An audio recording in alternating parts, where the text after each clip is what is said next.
In the name of Allah, the most gracious, the most merciful, peace and blessings be upon our Prophet Muhammad, his family and his companions. Assalamu alaikum wa rahmatullahi wa barakatuh. Peace be upon you all. Today, inshallah, we will be talking about the history of evangelism and how the Christianity became to be what it is today. We're going to be talking about the different groups and sects of Christianity in the first 3 centuries. If we go back to the beginning of the history, we see that the first missionary who gave the good news to the human being is Allah subhanahu wa ta'ala, is God. He was the first Christian missionary according to the Christians.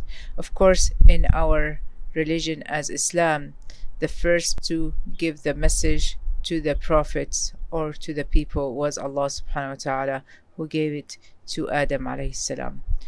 When Adam and Eve did their mistake and they were casted out from Garden of Eden, according to the Bible, God has told Adam that there is going to be a person from his offspring that he's going to have victory over the sin.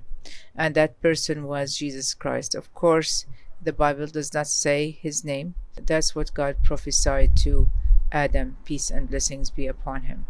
During the history, we have the prophets that they came and they were also prophesying about the coming of a Messiah who's going to come, and he is going to save the people from the occupation and from all the tribulations that they were in.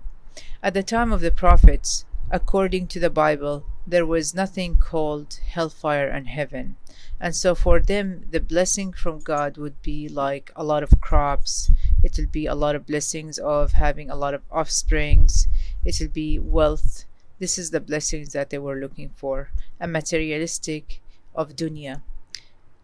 But for them, around 600 BC, they had around 3 exiles. The first exile was the Assyrian exile. It was about 800 BC. And then there is the exile of the Babylon, and then there was the exile of the Persian, and then after that the exile of the Romans.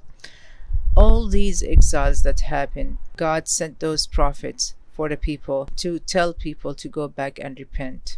Because of that oppression and depression that they were living in, they started to have some thoughts about a person who's going to be a leader, who's going to be a king, and he's going to save the people of Israel from the occupation and from all that tribulation.